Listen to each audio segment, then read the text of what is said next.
Each year, the world produces over 3.8 trillion meters of electrical wire, powering billions of devices across the planet. Behind this enormous scale lies a fascinating manufacturing process, beginning with pure copper ore melted at extremely high temperatures, then flung straight through a high-speed casting and rolling line, before being stretched into ultra-thin conductors and tightly twisted into a durable metal core. To protect this energy source, millions of molten plastic insulators are extruded under immense pressure, encasing the copper core micrometer by micrometer, creating the safe wires that connect the world. In this video, join Factron Process as we uncover the incredible journey behind creating the silent lifeblood of modern civilization.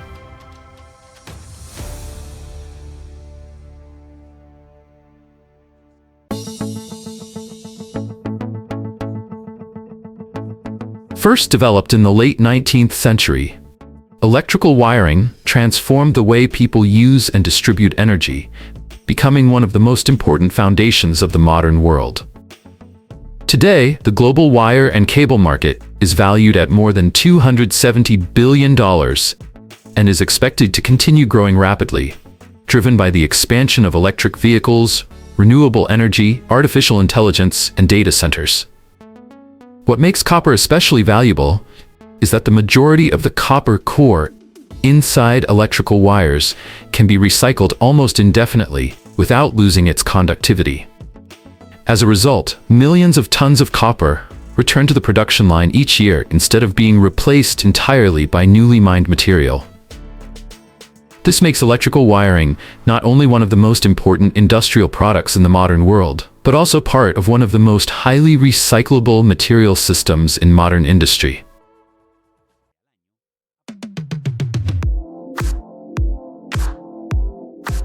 To produce electrical conductors durable enough to last for decades, every manufacturing step begins with copper cathode sheets, boasting a purity of up to 99.99%. Upon arrival at the factory, pallets carrying these copper cathodes are transported directly to the staging area by specialized vehicles. The moment the process is initiated, an overhead crane system equipped with a specialized grabbing mechanism precisely lifts batches of copper plates, sequentially transferring them onto the pre-processing line. Here, they are routed through an automated washing chamber to thoroughly strip away all industrial grease, dust, and surface oxidation layers. Following this cleaning step, the copper plates undergo a rigorous inspection of their chemical composition and electrical conductivity via a sensor scanning system. Depending on the requirements of each melt, a standard ratio of clean, qualified scrap copper may also be added.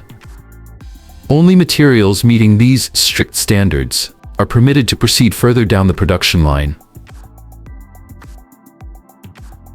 Once inspections are complete, the copper cathode sheets are continuously and automatically fed into the melting furnace.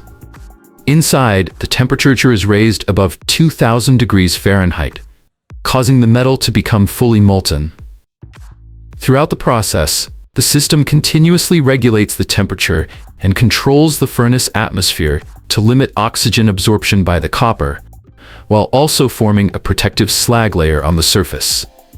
This slag acts like a contaminant trap, gathering foreign elements that float to the top, so technicians can easily remove them. Thanks to the use of high-purity raw materials, this process generates only about 10 to 15 kilograms of slag for every ton of copper. Before leaving the furnace, a metal sample is taken for spectroscopic analysis to confirm that the required chemical purity has been achieved. In modern plants, these furnaces typically operate continuously, with capacities ranging from tens to hundreds of tons of copper per hour, completing the refining process and producing exceptionally pure molten copper.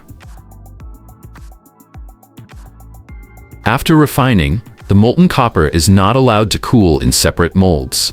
Instead, it is directed straight into a continuous casting machine. The blazing stream of metal flows through a tundish before being poured continuously into a rapidly water-cooled copper mold. Within just a few seconds, the outer surface cools and solidifies into a glowing red metal shell, while the core remains completely molten. If the casting speed is not controlled with absolute precision, the shell can tear, allowing molten copper to spill out and cause a breakout, one of the most dangerous accidents on a casting line. For this reason, a system of rollers supports, pulls, and cools the copper bar with absolute stability. As soon as it leaves the casting machine, the glowing billet, still at around 1,600 degrees Fahrenheit, immediately enters the hot rolling mill. There, intense mechanical force continuously compresses the metal through 15 pairs of rollers, with each set gradually shaping the bar and reducing its cross-section. After a series of high-intensity rolling passes, the copper rod is reduced to a diameter of only about 0.31 inches, while its length is stretched dramatically to hundreds of times its original size.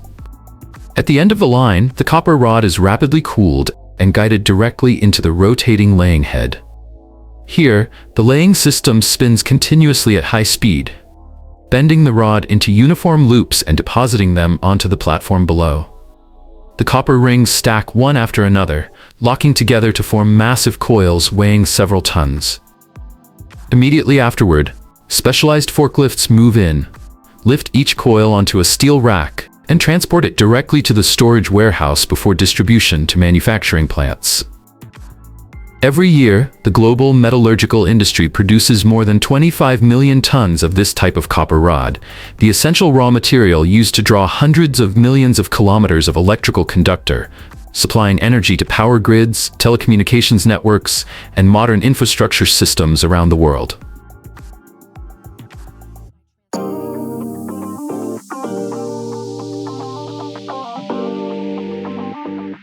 After being shaped, the copper coil is drawn further to achieve the required size. Here, the copper wire passes through more than 20 drawing dies arranged from largest to smallest. Each die reduces the diameter by only about 15 to 25%. A greater reduction would cause a sudden increase in pulling force, potentially leading to tiny cracks or even breakage inside the die itself.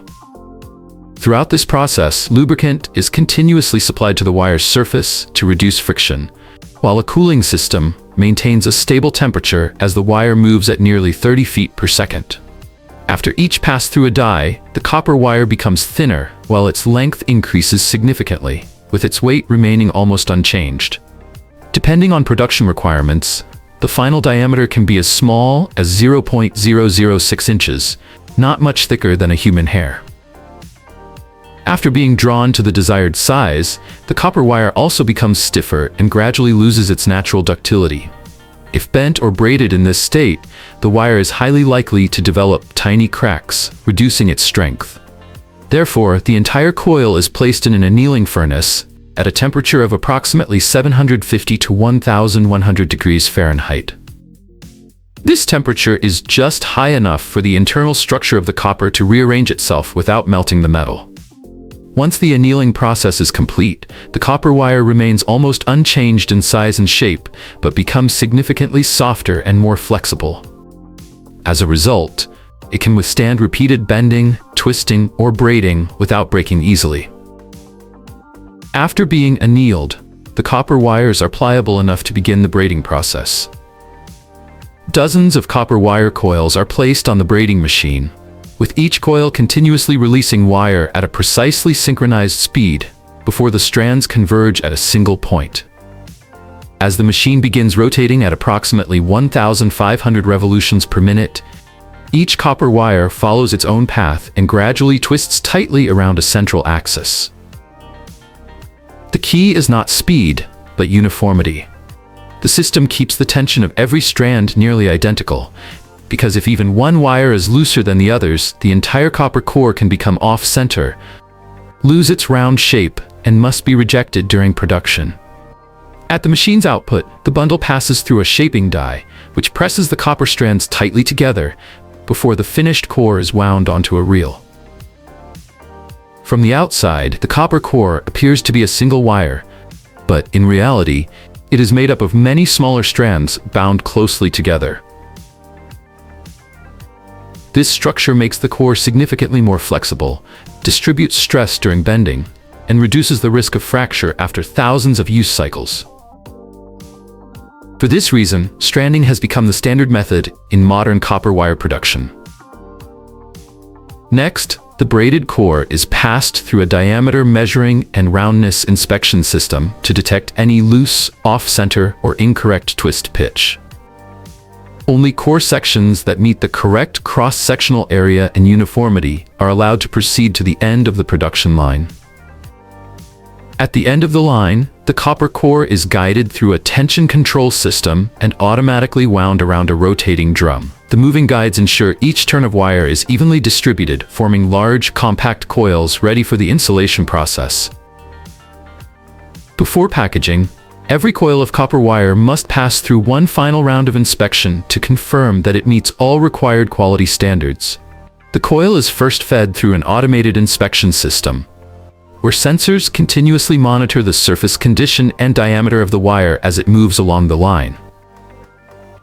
If the system detects even a small scratch, an uneven section, or any defect in the insulation layer, it immediately marks the affected area so technicians can carry out a closer inspection. Next, wire samples are cut at random and sent for tensile and bending tests. These tests are designed to verify that the wire can retain its strength and flexibility even after being bent repeatedly during use. For copper wires intended for electrical applications, conductivity is also tested once more before shipment to ensure that the finished product still meets the required electrical performance standards.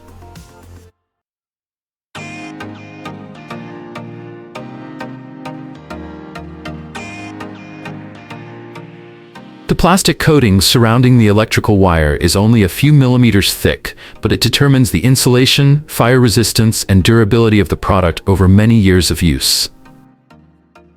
To create that protective layer, every process begins with the preparation of the raw materials. The factory uses PVC or PE plastic granules, then checks for cleanliness and completely removes moisture before production. This step is particularly important because moisture can create tiny pores inside the insulation layer when the plastic is melted. A properly prepared plastic mixture not only creates a strong insulation layer, but also contributes to the lifespan and safety of the entire electrical wire. After preparation, all the plastic pellets are fed directly into the extrusion system, one of the largest and most important pieces of equipment in the factory. Each machine, measuring more than 30 feet in length, operates continuously to supply molten plastic to the entire production line. From the feed hopper, thousands of plastic pellets continuously pour into the barrel, while giant steel screws rotate non-stop to push the material forward.